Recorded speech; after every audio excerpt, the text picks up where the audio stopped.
Kilo APR लगे हैं ना यार, मैं लगाया हूँ, छोटे वाले लो। लगे हैं।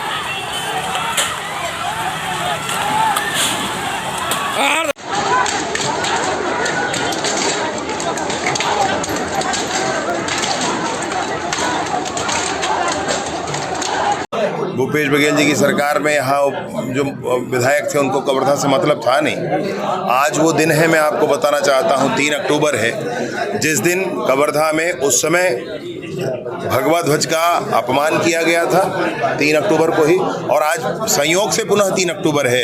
जिस को किस तरीके से देखते हैं? आज 3 साल बीत गया है, आप खुद उसमें जेल गए हुए थे, किस तरीके से भैया उस विषय पर, सनातनी मानबिंदुओं के अपमान के विषय पर, सरबजीत की भिलाई में हत्या के विषय पर, भुवनेश्वर साहू के हत्या के विषय पर, किस तरह के से उस सरकार का रवैया रहा, इन कृत्यों को करने वालों को कैसे पुरस्कृत किया गया, विगत सरकार ने, विगत मुख्यमंत्री ने, जो अभी आकर लोहारडी में जबरदस्ती की नेतागिरी कर रहे हैं, किसी को कोई समझाने की काम नहीं कर रहे हैं, उन्होंने कभी उन विषयों में झांक कर नहीं देखा था। कवर्धा ने दंश झेला है उस विषय का। मैं विजय शर्मा जी आज नेतृत्व कर रहे हैं, उनको हिंदुत्व का टेक्नीशियन कहा जाता है। बताना चाहूँगा, हिंदुत्व का काम बोलना अलग होता है और करना अलग होता है। जब ज़मीन में आप निकलोगे ना, ऐसे ऊपर ऊपर हीरो बनने से काम नहीं चलता है। चमन पे वक्त पड़ा तो खून हमने दिया, और बाहर आई तो कहते हैं कि तेरा काम नहीं। जी हाँ, कबीरधाम जिले की मैं बात कर रहा हूँ।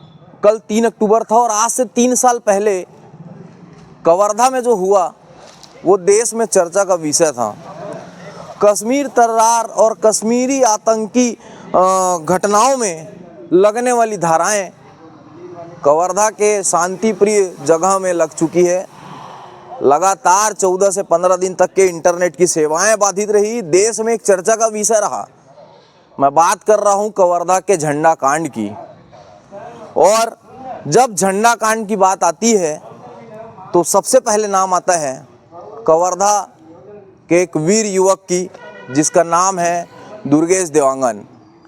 हमारे साथ वो इस वक्त मौजूद हैं और इनसे हम विस्तार से चर्चा करेंगे और जानेंगे कि वर्तमान 3 साल बीत चुका है, नया साल आ गया, नया दौर आ गया, सरकार बदल गई, लेकिन कवर्धा में लगातार जो जिस तरह से घटनाक्रम चल रहे हैं एक के बाद एक, वो अभी रुकने के नाम नहीं ले रहे हैं। वर्तमान परिदृश्य में किस तरह से इन घटनाओं को आप देख रहे हैं? देखिए, मैं आपको बताना चाहूँगा, सरकार से पहले और सरकार के बाद भी जो हिंदू विरोधी गतिविधि है अभी भी बहुत बड़ी मात्रा में सक्रिय होकर हो रहा है, रुकने का नाम नहीं ले रहा है। तो जो सरकार है हिंदू विरोधी तो नहीं, हिंदू संगठन होने की दावा करती है, वो खोखलापना ना दिखाए, करना है तो कुछ ढंग से काम करे हिंदुत्व का। और जो देखे, समाज भी देखे, हम भी देख रहे हैं, आज साल भर हो गया सरकार बने हुए, आज हिंदू विरोधी, हिंदू ताकतें की मेरे को लगातार ताकत बढ़ती जा रही है, ऐसे दिख रहा है।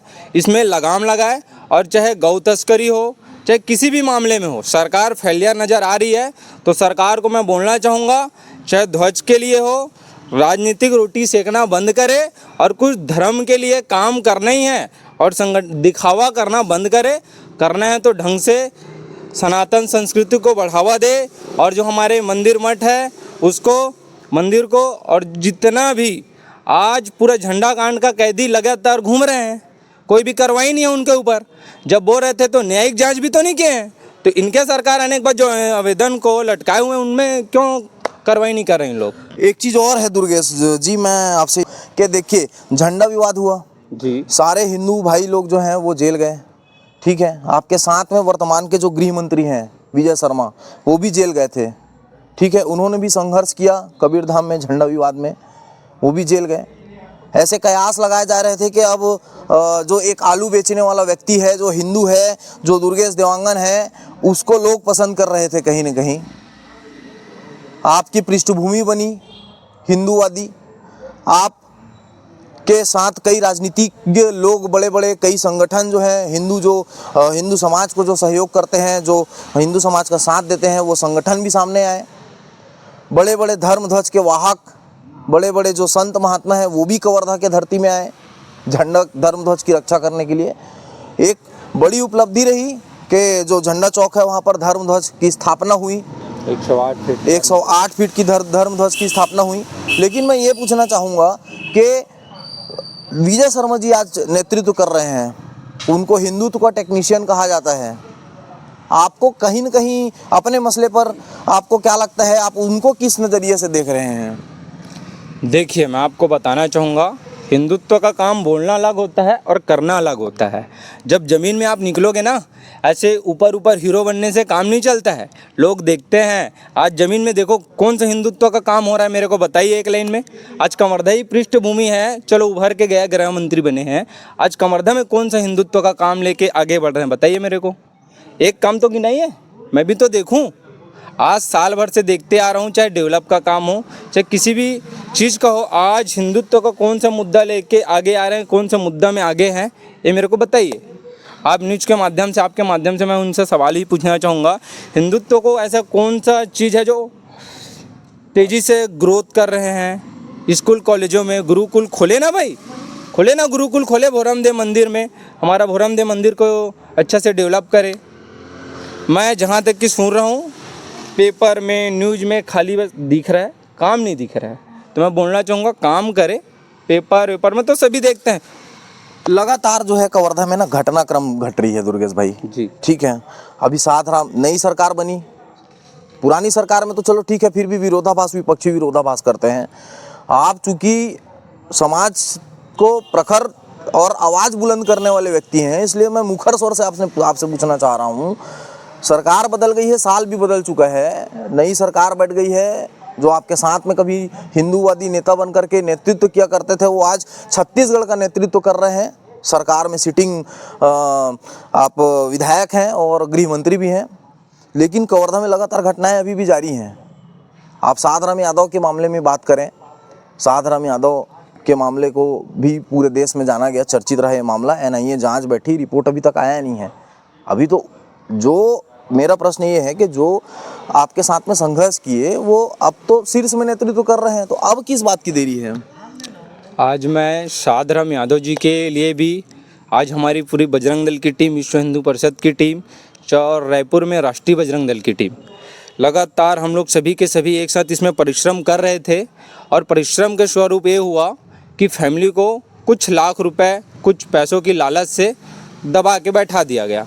आज उसकी फैमिली में जाके देखोगे तो कोई दारू पीते घूम रहा है, कोई और कुछ है, लेकिन जो एक्चुअल उनको कुछ, उनके पिताजी के जो अपराधी हैं, कुछ दिनों बाद वो भी IAS जो धारा लगा हुआ है, वो भी आज खुलेआम घूम रहे हैं, उनका भी जमानत हो गया है। और आज ऐसे IAS जैसे पैटर्न से जो अधिकारी जो कत्ल किए हैं, उन लोग पूरे के पूरे जो आतंकवादी सोच के लड़के हैं, वो भी आज खुलेआम घूम रहे हैं। सवाल ये था कि सत्ता में बैठे हैं, आपके साथ में संघर्ष किए हैं, फिर भी देरी हो रही है। आप क्या मानते हैं कि कहीं न कहीं वो अपने कर्तव्यों से विमुख हो चुके हैं? कर्तव्यों से मुँह हो चुके हैं, तो हम पूरा हिंदू संगठन है उनको याद दिलाने के लिए। और जो ऐसे विधर्मी हैं, बोले तो विधर्मी हैं, उनको सज़ा दिलाने के लिए हमको सड़कें पे उतरने पड़ रहे। शर्म की बात है बहुत बड़ी। ये तो खैर झंडा विवाद की बात हो गई, साधराम यादव की हत्या की बात हो गई, लेकिन और भी घटनाक्रम हैं अभी जो लाइन से घटी हुई हैं कवर्धा में, ठीक है। और एक बीरनपुर, जो पुराना बीरनपुर था, जिसमें ईश्वर साहू जी MLA बने, कहीं न कहीं पूरे सत्ता को बदलने के लिए कवर्धा और बीरनपुर की जो घटना है उसको तलब किया जाता है कि पूरे छत्तीसगढ़ की फिजाएँ बदल गई और भाजपा की सरकार आ गई। लगातार घटनाएं हो रही हैं। अब एक समाज विशेष को टारगेट ना करके एक अलग टाइप की यहाँ पर जातिवाद और जाति समीकरण और जाति भूमि की लड़ाई चल रही है, चाहे वो साहू समाज हो कि और अन्य कोई भी समाज हो। कवर्धा को हो क्या गया है दुर्गेश भाई?